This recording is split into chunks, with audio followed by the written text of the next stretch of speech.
Hello beautiful souls mistake mirror Kannada ಚಾನಲ್ಗೆ ನಿಮಗೆಲ್ಲರಿಗೂ ಸ್ವಾಗತ. ಇವತ್ತು ಡಿವೈನ್ ಎನರ್ಜಿ ನಿಮಗೇನು ಮೆಸೇಜ್ ಕೊಡ್ತಿದೆ ಅನ್ನೋದ್ರ ಮೇಲೆ ರೀಡಿಂಗ್ ಮಾಡ್ತಾಯಿದ್ದೀನಿ. ಇದೊಂದು ಜನರಲ್ ರೀಡಿಂಗ್ ಆಗಿರೋದ್ರಿಂದ ನಿಮ್ಗೆ ರೆಸೊನೇಟ್ ಆಗ್ಬೋದು, ಆಗದೇನೂ ಇರಬಹುದು. ಆಮೇಲೆ ಇದೊಂದು ಟೈಮ್ಲೆಸ್ ರೀಡಿಂಗ್, ನೀವು ಯಾವಾಗ ನೋಡಿದ್ರೂ ಇದು ಕನೆಕ್ಟ್ ಆಗುತ್ತೆ. ಓಕೆ, ನೋಡೋಣ ಏನು ಮೆಸೇಜ್ ಇದೆ ಅಂಥೇಳಿ.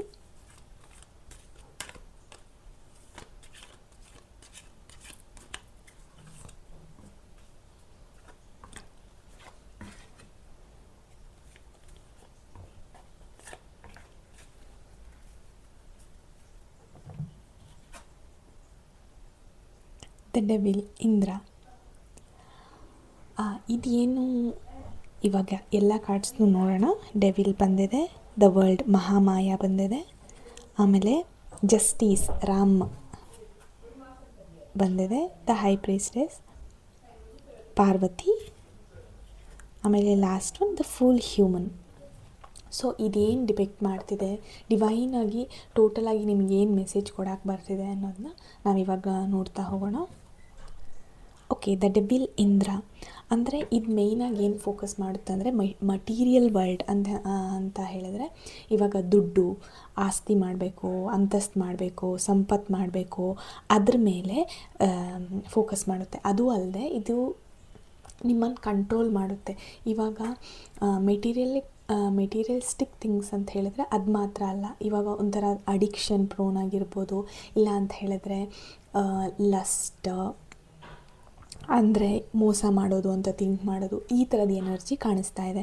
ಸೊ ಈ ನಿಮ್ಮ ಲೈಫಲ್ಲಿ ನೀವು ಏನು ಯಾರು ಪರ್ಸನ್ ನೆನೆಸ್ಕೊಂಡು ಇದು ಮಾಡ್ತಿದ್ದೀರೋ ಅಥವಾ ರೀಡಿಂಗ್ ಏನು ತೊಗೊಂಡ್ರೆ ನಿಮ್ಮ ಲೈಫಲ್ಲಿ ಯಾವ ಥರ ತೋರಿಸ್ತಿದೆ ಅಂದರೆ, ನೀವು ರೀಸೆಂಟಾಗಿ ಮೋಸ ಹೋಗಿದ್ದೀರಾ ಅನ್ನೋದನ್ನ ಇದು ತೋರಿಸ್ತಾ ಇದೆ. ಆಮೇಲೆ ಇದು ಮೇಯ್ನಾಗಿ ಅದು ದುಡ್ಡಿಂದ ಆದರೂ ಇರ್ಬೋದು, ಅಥವಾ ರಿಲೇಷನ್ಶಿಪ್ಪಲ್ಲಾಗಿರ್ಬೋದು, ಅಥವಾ ಒಂದು ನೆಗೆಟಿವ್ ಥಿಂಕಿಂಗಿಂದ ಏನೋ ಒಂದು ರೀಸನ್. ಇದಷ್ಟು ಇವಾಗ ಒಂದು ಮಾಯೆ, ಅದು ಇವಾಗ ಮೆಟೀರಿಯಲಿಸ್ಟ್, ಅದು ರಿಯಲ್ ಅಲ್ಲ, ಅದರಿಂದ ನಿಮಗೆ ಪ್ರಾಬ್ಲಮ್ ಆಗಿದೆ, ಹರ್ಟ್ ಆಗಿದೆ ಅನ್ನೋದನ್ನ ತೋರಿಸ್ತಾ ಇದೆ.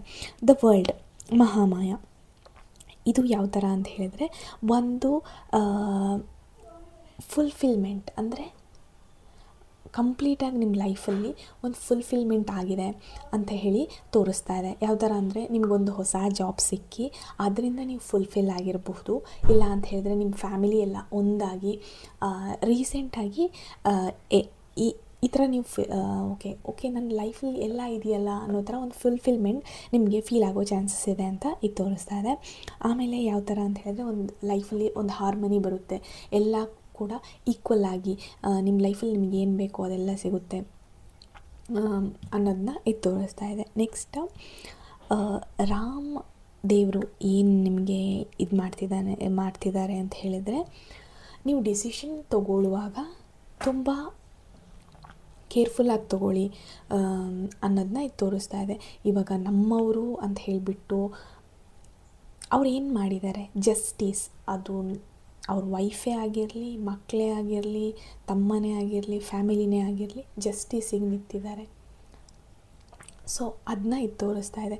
ನೀವು ಎಲ್ಲೋ ಒಂದು ಕಡೆ ತಪ್ಪನ್ನು ಸಪೋರ್ಟ್ ಮಾಡ್ತಾ ಇದ್ದೀರಾ, ಓಕೆ ನಂದು ಅನ್ನೋ ಒಂದು ರೀಸನ್ನಿಂದ ಅನ್ಯಾಯದ ಕಡೆ ನಿಂತ್ಕೋತಾ ಇದ್ದೀರಾ. ಸೊ ಅದು ನಿಂತ್ಕೊಳ್ದೆ ನ್ಯಾಯದ ಕಡೆ ನಿಂತ್ಕೊಳ್ಳಿ, ಅದು ಯಾವಾಗಲೂ ನಿಮಗೆ ಜಯ ಕೊಡುತ್ತೆ ಅನ್ನೋದನ್ನ ತೋರಿಸ್ತಾ ಇದೆ. ಆಮೇಲೆ ಲೀಗಲಿ ನೀವು ಕೇಸಸ್ ಏನಾದರೂ ನಡೀತಿದೆ ಅಂತ ಹೇಳಿದ್ರೆ, ಯಾವಾಗಲೂ ಸತ್ಯದ ಕಡೆನೇ ಹೋಗಿ, ಅದು ಬಿಟ್ಟು ಓಕೆ ಅವ್ರನ್ನ ಸೋಲಿಸ್ಬೇಕು ಅಥವಾ ಅವ್ರಿಗೆ ಹರ್ಟ್ ಮಾಡಬೇಕು ಅಥವಾ ಅವ್ರಿಗೆ ಮೋಸ ಮಾಡಬೇಕು ಅನ್ನೋದ್ರಿಂದ ಅದಕ್ಕೆ ಹೋಗಬೇಡಿ ಅನ್ನೋದನ್ನು ತೋರಿಸ್ತಿದೆ. ಅದರಿಂದ ನಿಮಗೆ ಬರೋ ಪ್ರಾಬ್ಲಮ್ಸ್, ಸೊ ನೀವು ಸತ್ಯದ ಕಡೆ ನಿಂತ್ಕೊಳ್ಳಿ, ಸತ್ಯ ನಿಮ್ಮ ಕಡೆ ಆದರೆ ಜಯ ನಿಮ್ಮದೇ ಅನ್ನೋದನ್ನ ಇದು ತೋರಿಸ್ತಾ ಇದೆ. ಲೈಫಲ್ಲಿ ನೀವು ತುಂಬ ನಂಬಿರೋರ ಕಡೆಯಿಂದ ಲೆಸನ್ಸ್ ಕೂಡ ಕಲಿಯೋ ಸಾಧ್ಯತೆ ಇದೆ. ಅವರೇ ನಿಮ್ಮನ್ನು ಲೀಗಲಿ ಅಂತ ಹೇಳಿದರೆ, ಲೀಗಲ್ ಡಿಸ್ಪ್ಯೂಟ್ಸ್ ಯಾವ ಥರ ಲಿಟಿಗೇಷನ್ಗಳನ್ನ ಹಾಕಿಬಿಟ್ಟು ನಿಮ್ಮ ಲೈಫಲ್ಲಿ ಓಕೆ ನಾನೇನು ಅಂದ್ಕೊಂಡಿದ್ದೆ ಇವ್ರು ಅದಲ್ಲ ಅನ್ನೋದನ್ನ ನಿಮಗೆ ತೋರಿಸುತ್ತೆ, ನಿಮಗೆ ರಿಯಲೈಸ್ ಮಾಡುತ್ತೆ ಅನ್ನೋದನ್ನ ತೋರಿಸ್ತಾ ಇದೆ. ಆಮೇಲೆ ಪಾರ್ವತಿ, ಇವರು ಏನು ತೋರಿಸ್ತಾ ಇದ್ದಾರೆ ಅಂತ ಹೇಳಿದರೆ, ನಿಮ್ಮ ಇನ್ನರ್ ವಾಯ್ಸ್ನ ನೀವು ಕೇಳಿಸ್ಕೊಳ್ಳೇಬೇಕಾಗುತ್ತೆ. ಹೇಗೆ ಅಂತ ಹೇಳಿದರೆ, ನಿಮಗೆ ಆಲ್ರೆಡಿ ಅದು ಗೊತ್ತಿರುತ್ತೆ, ಬಟ್ ನೀವು ಅದನ್ನು ಇಗ್ನೋರ್ ಮಾಡಿದ್ದೀರಾ. ಯಾವುದೋ ಒಂದು ಪರ್ಸನ್ನಿಂದ ಅಥವಾ ಆ ಜಾಗಕ್ಕೆ ಹೋಗಬೇಡಿ ಅಂತ ನಿಮ್ಗೆ ಇನ್ನರ್ ವಾಯ್ಸ್ ಹೇಳಿದ್ರು, ನೀವು ಬಿಡು ಆ ಥರದ್ದೇನೂ ಆಗಲ್ಲ ಅಂತ ನೀವು ನೆಗ್ಲೆಕ್ಟ್ ಮಾಡಿ ಹೋಗಿ ನಿಮಗೆ ಅದರಿಂದ ಪ್ರಾಬ್ಲಮ್ ಆಗಿರುತ್ತೆ. ಸೊ ಅದನ್ನ ಇದು ತೋರಿಸ್ತಿದೆ. ಇನ್ನರ್ ವಾಯ್ಸ್ನ ಸ್ವಲ್ಪ ಕೇಳಿಸ್ಕೊಳ್ಳಿ, ಅದನ್ನು ನಂಬಿ, ಅದು ಡಿವೈನ್ ಎನರ್ಜಿಯಿಂದನೇ ನಿಮಗೆ ಆ ಮೆಸೇಜ್ ಬರ್ತಾ ಇರೋದು ಅಂತ ತೋರಿಸ್ತಿದೆ. ಇವಾಗ ಒಂದು ಪರ್ಸನ್ ಬಗ್ಗೆ ನಿಮಗೆ ಒಂದು ಐಡಿಯಾ ಸಿಕ್ಕಿರುತ್ತೆ ಮನಸ್ಸಲ್ಲೇ. ಸೊ ನೀವೇನು ಮಾಡ್ತೀರಾ, ನೆಗ್ಲೆಕ್ಟ್ ಮಾಡ್ತೀರಾ. ಓಕೆ, ಆ ಥರ ಅಲ್ಲ ಅನಿಸುತ್ತೆ ಆ ಪರ್ಸನ್ ಅಂತ ನಿಮಗೆ ನೀವೇ ಸಬೂಬು ಕೊಟ್ಕೊಂಡು ಇರ್ತೀರ. ಬಟ್ ಅದು ಟ್ರುತ್ ಅಲ್ಲ. ನಿಮಗೆ ಅವರಿಂದ ಆ ಇನ್ನರ್ ವಾಯ್ಸ್ನ ಕೇಳಿ, ಓಕೆ ನನ್ನನ್ನು ಕೇಳು, ನಾನು ನಿನಗೆ ಹೇಳ್ತಾ ಇದ್ದೀನಿ ನಿಜನಾ ಅಂತ ನೀವು ಹೇಳ್ತಾ ಇದ್ದರೆ ನೀವು ಅದನ್ನು ಇಗ್ನೋರ್ ಮಾಡ್ತಿದ್ದೀರಾ ಅನ್ನೋದನ್ನ ತೋರಿಸ್ತಾ ಇದೆ. ಆಮೇಲೆ ದ ಫೂಲ್, ಇದು ಯಾವ ಥರ ಇದು ಮಾಡುತ್ತೆ, ಒಂದು ಹ್ಯೂಮನ್, ಇವಾಗ ಇದೆಲ್ಲ ದೇವ್ರ ವರ್ಲ್ಡಲ್ಲಿ ಒಂದು ಹ್ಯೂಮನ್ ಎಂಟರ್ ಆಗ್ತಾರೆ ಅಂತ ಹೇಳಿದರೆ ಕಂಪ್ಲೀಟ್ ಹೊಸ ಬಿಗಿನಿಂಗ್ ಈ ಲೈಫಲ್ಲಿ ನಿಮ್ಗೆ ಹೊಸ ಬಿಗಿನಿಂಗ್, ಹೊಸ ವರ್ಕ್ ಆಗಿರ್ಬೋದು, ಬಿಸ್ನೆಸ್, ರಿಲೇಷನ್ಶಿಪ್ ಅಥವಾ ಹೊಸ ಫ್ರೆಂಡ್ಶಿಪ್ ಫಾರ್ಮ್ ಆಗ್ಬೋದು, ಏನಾದರೂ ಆಗ್ಬೋದು. ಇವಾಗ ನೀವು ಯಾವ ಥರ ಇದ್ದೀರಾ ಅಂದರೆ open to learn, open to anything ಅಂತ ಹೇಳಿದರೆ ಯೂನಿವರ್ಸಿಗೆ ಬಿಟ್ಬಿಟ್ಟಿದ್ದೀರ. ನೀನು ನೋಡ್ಕೊಳಪ್ಪ ಎಲ್ಲ, ದೇವರೇ ನೀವು ನಂಬಿರೋ ದೇವರಿಗೆ ಬಿಟ್ಬಿಟ್ಟಿದ್ದೀರ, ನೀನು ನೋಡ್ಕೊಳಪ್ಪ ಎಲ್ಲ ಅಂಥೇಳಿ ಕಂಪ್ಲೀಟಾಗಿ ನೀವು ಕೊಟ್ಟಿದ್ದೀರ. ನಿಮ್ಮ ಇನ್ನೋಸೆನ್ಸಿಂದ ನಿಮಗೆ ಒಳ್ಳೆಯದೇ ಆಗುತ್ತೆ ಅನ್ನೋದನ್ನ ಇದು ತೋರಿಸ್ತಿದೆ. ದೇವ್ರ ಬ್ಲೆಸ್ಸಿಂಗಿಂದ ನಿಮಗೆ ಒಳ್ಳೆಯದೇ ಆಗುತ್ತೆ. ನೀವು ಹೋಗೋ ದಾರಿ ಕಷ್ಟ, ಕಲ್ಲು ಮುಳ್ಳು ಅದರಿಂದ ಕೂಡಿರ್ಬೋದು, ಬಟ್ ನೀವು ರೀಚ್ ಆಗೋ ಡೆಸ್ಟಿನೇಷನ್ ನಿಮ್ಮ ಕರ್ಮಗಳನ್ನೆಲ್ಲ ತೀರಿಸಿ, ನಿಮ್ಮ ಎಲ್ಲ ತೀರಿಸಿ, ನಿಮ್ಮ ಜರ್ನಿನ ನೀವು ಇದು ಮಾಡುವಾಗ ನೀವು okay wow what A journey ಅಂತ ನೀವು ಫೀಲ್ ಮಾಡ್ತೀರಾ ಅನ್ನೋದನ್ನ ಇದು ತೋರಿಸ್ತಿದೆ. ಇವಾಗ ಏನೇ ಕಷ್ಟ ಇದ್ರೂ ಕೂಡ ನೀವು ನಿಮಗೆ ತುಂಬ ಚಾನ್ಸಸ್ ಬಂದಿರುತ್ತೆ. ಓಕೆ, ಈ ಕಷ್ಟದಿಂದ ಕೆಟ್ಟ ದಾರಿನೂ ಹಿಡಿಬೋದಿತ್ತು ನೀವು, ಬಟ್ ಅದನ್ನು ನೀವು ಮಾಡಿಲ್ಲ.